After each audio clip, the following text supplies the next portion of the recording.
Mungu Mfalme Zumaridi. Wiki ijayo kule watu Jumapili hii ile kule sherehe ya ukombozi wa dunia. Piga simu kwa ndugu yako, mlete ndugu yako, mlete ndugu wa Geita, mlete ndugu wa Maswa, wa Shinyanga, wapi wote kusanya. Njooni msherekee sherehe ya ukombozi hii sadaka. Ninaiombea pale jikute niko juu nimepaka kuna wingi yote nimepaka. Yenda jikute niko mbali vibaya sana. Hapo naambiwa angalia chini kwa sadaka. Nikiangalia katika mambo hapo, nikiangalia chini hivi, watu wanafanya hivi, wanafanya hivi wanaomba, kama wachungaji, kama maaskofu, kama nani, wote dunia nzima iko hivi dunia yote. Sadaka hii. Sadaka ya kuikomboa dunia imjue Mungu wa kweli. Wanadamu wapate kujua ukweli. Waongo wote Mungu wafunue, wajulikane na ukweli wa Mungu usimame. Dunia ikombolewe, imjue Mungu wa kweli. Watu wabarikiwe, watu watakaswe, watu wainuliwe, watu waponywe, matatizo yao yapate kuisha.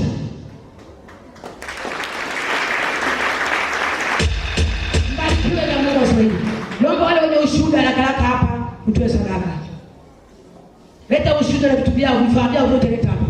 Wale wenye ushuhuda wa mchawi alijizidisha, sogea hapa. Siku ya Jumapili niliambiwa kwamba watangazie waje kwa habari ya kuvunjiwa roho za mauti za ajali, roho za mauti za kwenye usingizi, roho za mauti na unaendesha gari au unatembea unaanguka unatoka pale pale, roho za mauti zote ambazo tunapiga mipango yote ya mauti. Ibada ya Jumapili iwataje wavunjiwe roho za vifo. Kanisa zima mpaka watoto wasiohudhuria watangazieni. Sasa wasipohudhuria, mimi simo, nimetangaza. Simo kabisa, nimetangaza. Unaona vipande vinavyozwa kwa hao. Unaona vipande vinavyotuma kwa vinakauka. Sasa kutoa huko rohoni sina kuvaa. Sikina kuvaa. Ukikuta kama zeni sawa katika eneo la roho, inakuingia.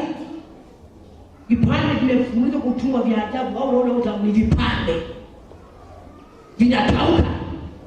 Mungu akaniambia kama watangazie waje wote kabisa, waambie ninawaita waje wote kama watahudhuria leo wanapaswa wahudhurie baada ya Jumapili, wapewe mkono wa kutengwa na mauti ya mkono wa kushoto. Shetani sasa hivi anatafuta mtu wa kufungwa naye jehanamu. Anatafuta. Sasa akikudagua wewe, ukienda kula kushoto, na maana wewe Mungu unakuwa hauna ndani yako. Sasa tumishoma. Waambie wote piga simu. Hawa yuko Nzega, hawa yuko Kama, hawa yuko Shinyanga, hawa yuko Dar es Salaam, hawa yuko Bariadi, hawa yuko kuvuka maji, hawa yuko Manzamu. Mwambie Baba anatuita, anakwenda kutuvunjia roho za mauti. Ndio tumishoma. Mbarikiwe na Mfalme Zumaridi. Shuhuda. Nami namshukuru Mfalme Zumaridi kwa kuweza kunionyesha ushuhuda alionyesha siku ya Jumatano usiku ya tarehe 19 mwezi huu wa 6. Basi ilikuwa saa 3, muda wa saa 3 tulipoanza maombi ya wanausagara ambao tunasali katika kanisa hili la Mfalme Zumaridi. Baada ya kumaliza maombi tulianza kujengana kama dakika kadhaa.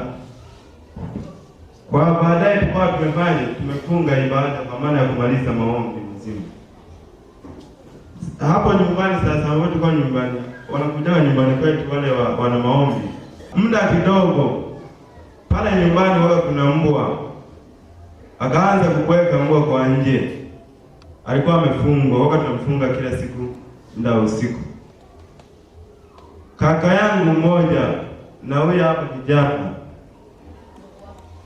huyu hapa mdogo wangu na akatoka nje kwamba waangalie mbwa anapelekea nini.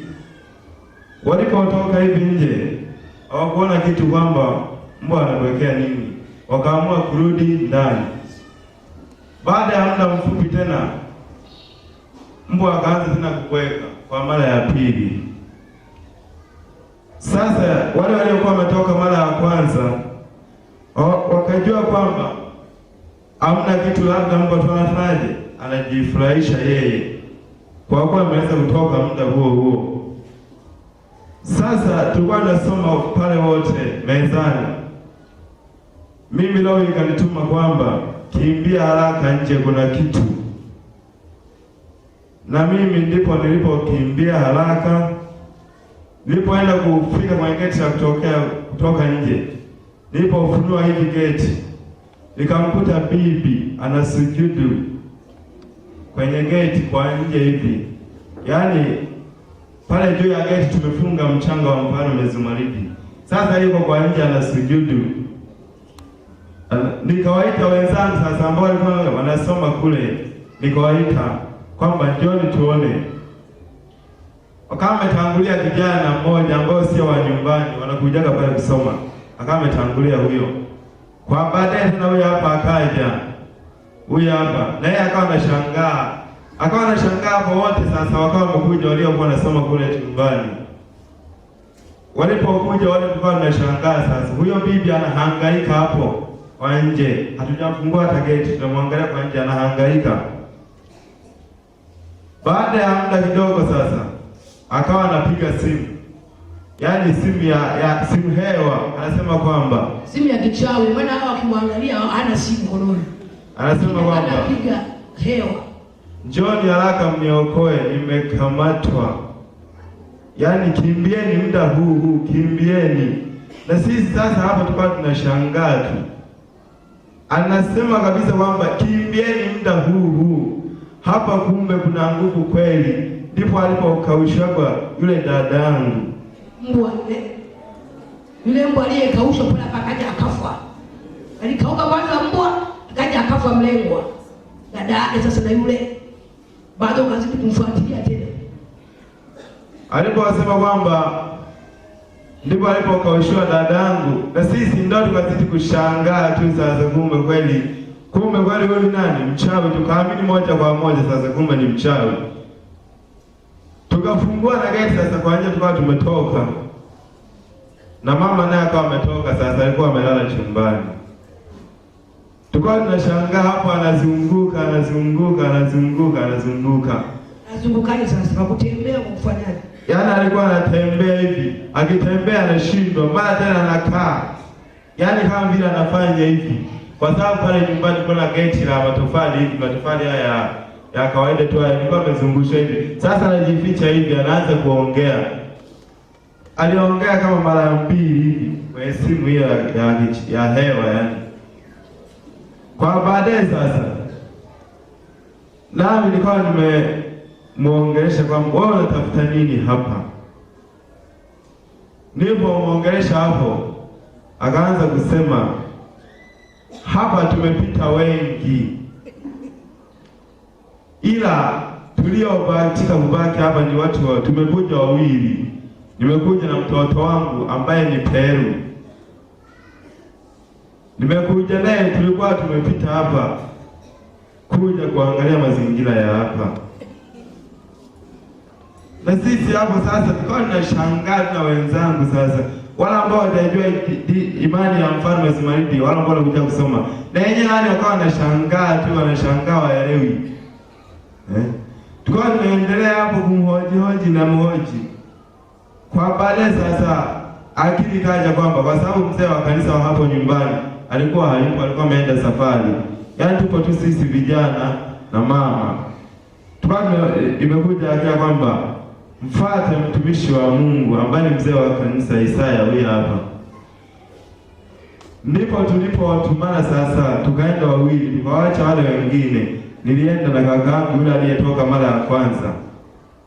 Tukaenda kupakwa mtumishi ambaye ni mzee wa kanisa huyu hapa. Sasa mimi na sababu ya kumshukuru Mfalme Zumaridi adawa kumshuhudia mchawi kwa macho ya damu na nyama.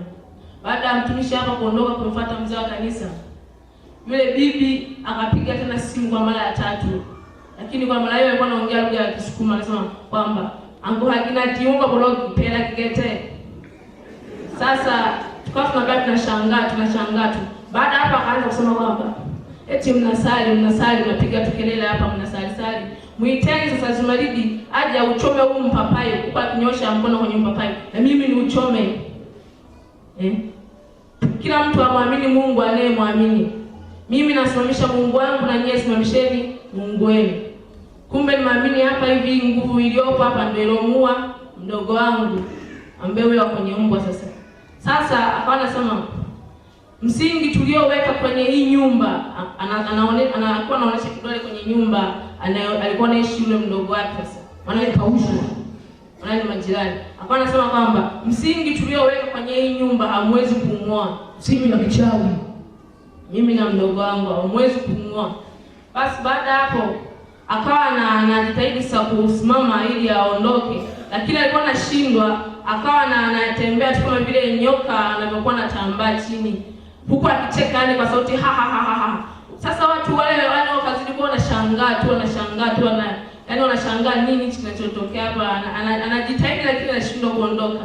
Anasema nyie amniwezi.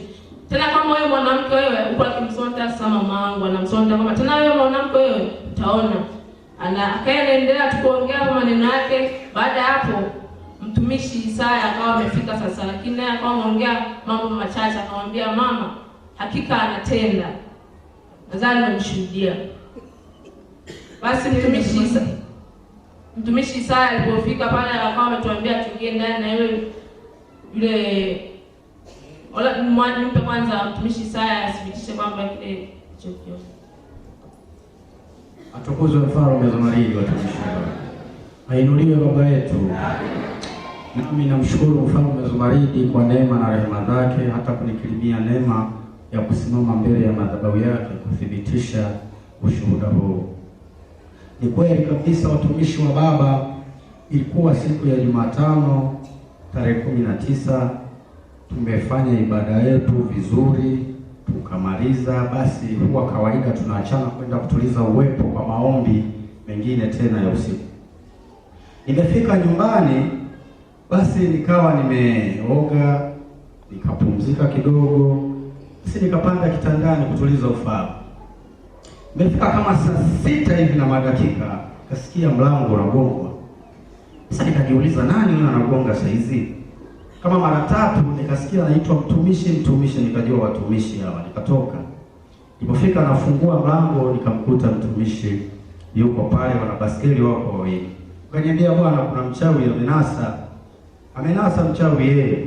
Hii sasa ndo habari yenyewe. Basi nikarudi ndani. Nimefika nikavaa, ndio tuendelee.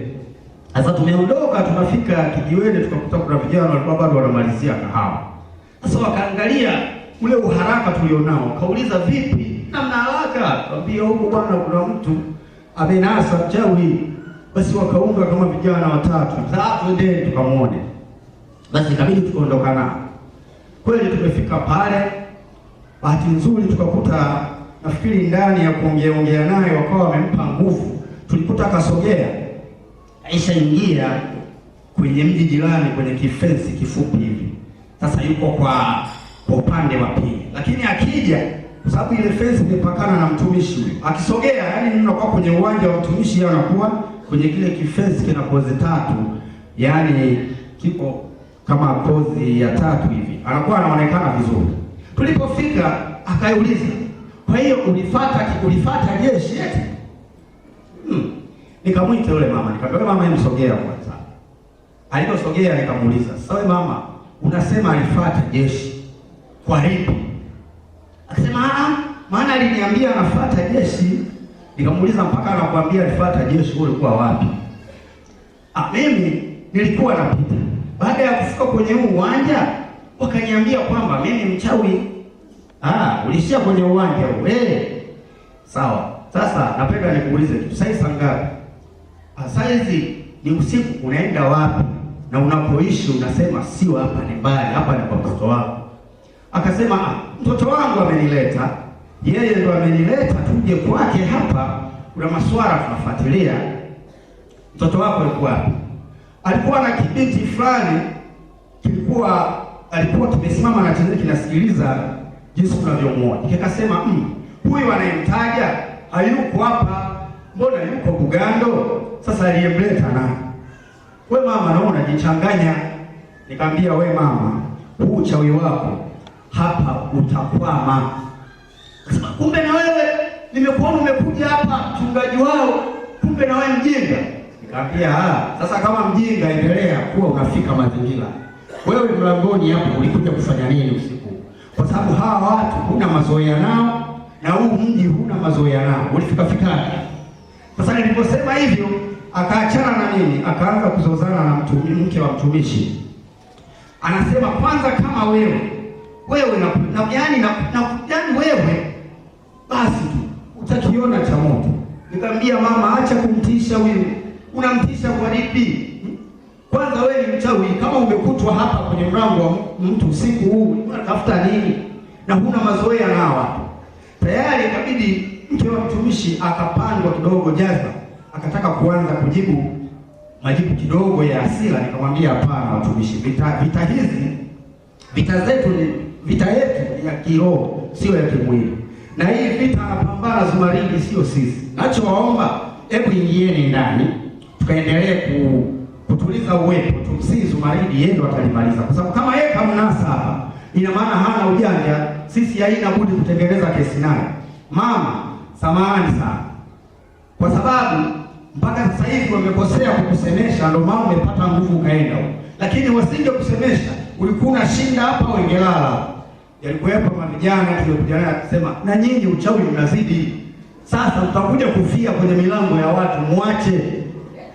Basi yule mama akaanza kuwatukana wale vijana. Na nyinyi wajinga tu, ambia hamna, wewe mama umezidi uchawi. Sasa utakwama. Maana huyu sisi tunamjua anasali kwa mfalme Zumaridi sana. Sema atakufa. Sasa anavamia wazoee wale. Basi nikawa nimewatsi umishi, wakaingia ndani. Basi tumekaa pale kuangalia labda ataendelea na fujo kidogo, naye akawa analalamika, akawa kama kaondoka. Mimi nikamwambia watumishi, mimi naona niwaache. Basi wakasema asante mtumishi, wewe karai sawa. Basi tukawa tumeachana nao. Lakini nasikia ilipofika tena kitu kama saa 8, nasikia walirudi sasa familia nzima. Sasa hili napenda walielezee wao. Ilipofika muda wa saa 8, walikuja tena wanawake kama wawili. Walipokuja wakaanza kusema kwamba hapa ndo alipoitwa mama yangu kwamba ni mchawi. Ni hapa wa kwanza wanaponda moyo kwa ile gate ambayo alikuwa amesujudu yule bibi. Wakawa wanaponda kwa dakika kama chache hivi. Wakawa wametulia tena hapo, wamekaa pale mlangoni kwao pale jirani. Wakumbe hapo wanapigiana simu kwamba ndugu zao wote waje ili waje wafanye uhalifu pale nyumbani. Baada ya muda mfupi wakaja tena wanawake kama 4. Wakaja na boksi la bia, la vyupa vya bia, yaani viko vitupu na mawe. Ndio walipoanza kulipiga lile geti na mawe na vyupa. Bahati nzuri kuna jiwe moja lilidumbukia mle ndani, liliingia kwa ndani. Kwa sababu sisi tulisema kwamba sisi hatuwezi kutoka nje, vita yetu ni ya kiroho. Sisi tunataka kupigana kimwili na mchawi wala wachawi hawa. Sisi tunatulia ndani, watajua wenyewe wanachokifanya, watakutana na moto wa mfalme, na mfalme yuko mlangoni, tulishamweka. Sasa walipoanza kupiga yule mlango, mpaka wale vijana wanaokuja kusoma kwamba wakasema kwamba jameni tuwafuate. Nikamwambia jameni tulieni. Hapa sisi hapa tupigane kivita, tunapigana kiroho. Wafanye ulisubiri wanachokifanya, watajua wenyewe.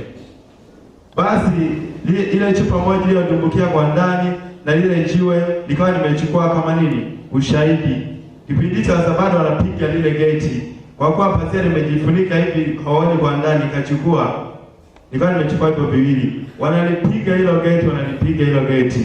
Kwa baadaye muda kama saa 10 hivi sasa alfajiri, wakawa kama wameanza kuokota yale masalia ya vyupa na mawe kwa nje sasa, kwamba labda tutachukua ushahidi. Wakawa wameokota wakaenda nayo, wakawa wameenda sasa ule muda. Wameshindwa kiroga wakaja kimwili. Basi nami namshukuru mfalme Zumaridi. Alikuwa na goroka, usijue alikuwa na goroka. Alikuwa anaoga pale, kambambwa pa. Sasa unafanya kwenye mji wa mtu. Usipipikizee. Atukuze mfalme Zumaridi. Basi nami namshukuru mfalme Zumaridi kwa kuendelea kunipambania, amanipigania kwa ajili ya kuendelea kuyafunua yale yanayofuatilia. Yanayoendelea kunifuatilia. Aendelee mfalme Zumaridi. Basi mimi nilikuwa safari, baada ya kumaliza ibada ya Jumapili, Jumatatu nikaenda safari. Nikaenda Tabora kwenye biashara zangu huko porini. Nimeenda Jumatatu hiyo nikafika, Jumanne nikalala, niko safi tu. Bahati mbaya kabisa kwenda kule network inakuwa ni shida. Basi nimekaa kule ofisi ya kwanza. Ofisi ya kwanza nimeshusha mzigo yangu, nikasema ngoja niende kwenye ofisi ya pili tena.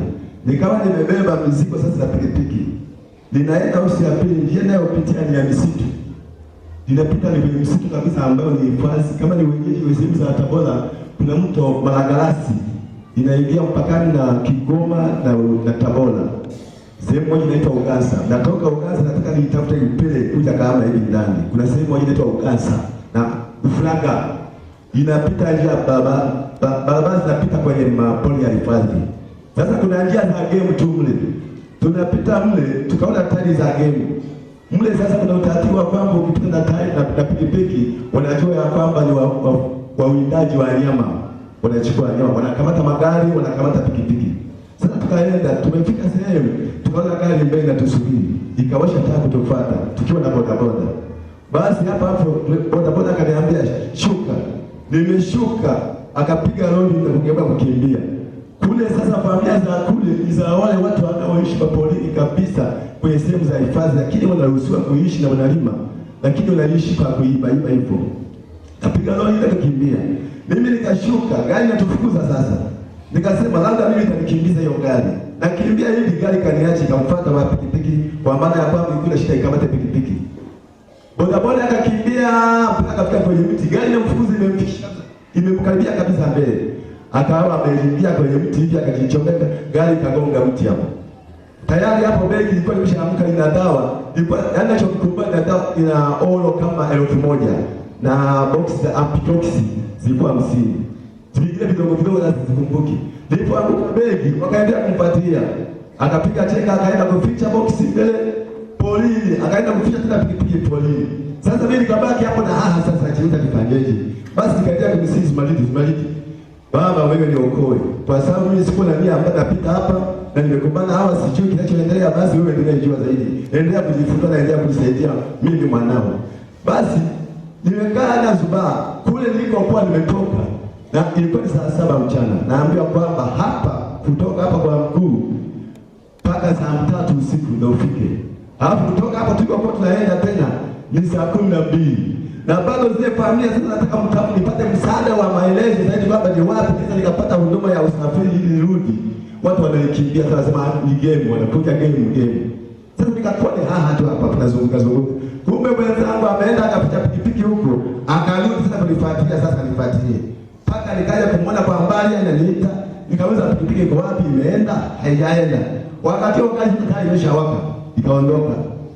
Amefika hapa akaniambia twende hii hapa, nimepoteza begi tayari wameshabeba, box la dawa ninalo na pikipiki mbele nayo lakini nimeipicha. Ndio tukatoka sasa kwenda kwenye box la dawa tumebeba box la dawa, tukabeba kwenda kwenye pikipiki kule alikuwa ameificha. Pikipiki tukaikosa alipokuwa ameificha, tumetafuta mpaka saa nzima. Mpaka nikapiga magoti nikamsizi baba nionyeshe pikipiki iko wapi. Tutafanyaje, tatokaje huko? Na tafuta mimi nalizia usiende huko. Imeificha huko si Afrika. Bado nikaenda kuiona mimi huko. Pikipiki imefika kwenye kichaka. Tumetoka tukafunga mzigo tukaenda. Basi nimefika pale kambini ofisi ya kwanza nikamwambia Zumaridi. Picha ilikuwa ya mfalme Zumaridi ile ya suti nyekundu ile ya jicho kali kabisa ile. Nikaendea kwa Zumaridi, baba wamekubeba mwenyewe kabisa mzima. Na nasema hivi ujulikanike uliko. Funika vitu vyote vilivyomo ndani ya begi hilo vijulikanike. Jitukuze sasa. Zumaridi wamekubeba mzima kabisa. Lazima malezi ulionao pale hautapiga kelele tu. Piga kelele ndani ya begi ujulikanike uko wapi. Lile poli wanaingia game wa Kahama, wa Kibondo, wa Kigoma, yaani wale walikuwa wamenifukuza wale hawakujulikana ni wapi. Basi nikatulia, nikasema hii kazi ngoja nifunge mzigo nirudi nyumbani. Jumatano hiyo Alhamisi nikarudi mpaka nyumbani. Mzigo nilikuwa nimeiacha na zoezi la kusambaza dawa nikaniacha. Nimefika nyumbani nikakuta tayari taarifa zimefika nyumbani. Wakati sijapiga simu yoyote na kuwajulisha, wakati sina utaratibu wa kuwajulisha kwamba nikawachanganya. Nikakuta taarifa zimeshafika. Kumbe katika kuangalia kwenye document yule, kibali changu kimo, leseni, kadi za benki, vitambulisho vyote vimo. Wakaona namba imeandika kaka yangu. Wakaipigia ile namba kaka yangu, wakapigia kaka yangu wa Shinyanga. Wakamwambia mdogo wako alikuwa anapita kwenye game, ameangusha begi baada ya kukimbia. Na hatukujua alikuwa anakimbia nini. Sasa akipatikanika, umpigie simu waambie tuende liko wapi begi. Atatufuata. Paka sasa hivi niko kanisani hapa, kuna misko zaidi ya 10, begi liko salama kabisa, wananitafuta nipate begi. Kwa hiyo Zumaridi ametenda, begi limepatikanika, kilichobakia ni kwenda kuchukua begi. Na hakuna gharama yoyote. Jumamosi nilisema kwamba nitamkia Jumamosi nyumbani. Ulitamkia itapatikanika, begi litapatikanika, kila kitu kitaenda sawa. Na kweli mpaka sasa hivi nimekaa hapo misko zaidi ya 10 ambazo zinanitafuta, mpaka nimeandikia message kaka yangu, waambie bwana, waambie niko kanisani, wewe zima simu, wasikusumbue mpaka nimalize ibada. Kwa hiyo begi lipo kabisa, nimeshapatikanika, kila kitu kipo kule. Jana aliponiambia, nikamwambia si mimi nimo mle kwenye picha ile, si nimo mle, wewe tulia, begi utalipata na kila kitu. Jana alipokuja nyumbani kwangu kuniambia habari ya hawa, nikamwambia begi utalipata, sababu mimi nimo ndani ya begi, watakutafuta, begi utalipata na kila kitu kifanye utalipata, uwe na amani. Jana sasa nashangaa leo ndio tena habari kwamba Zumaridi, watumishi, Zumaridi anatenda. Na kama hajakulenga, kumbe uwezo kaamini kwamba anatenda. Ametenda. Mimi sikuwa na wasiwasi. Begi wamechukua, nikaamini kabisa kwamba nitarudi, Zumaridi atanisimamia. Na kweli begi lipo, sijalifuata tu, lakini lipo na lina dawa nyingi. Nirudi kwenye upande wa hawa. Nimetoka kule, nimefika nyumbani, nikakuta tena maana tena nyumbani kama hayo yamejitokeza.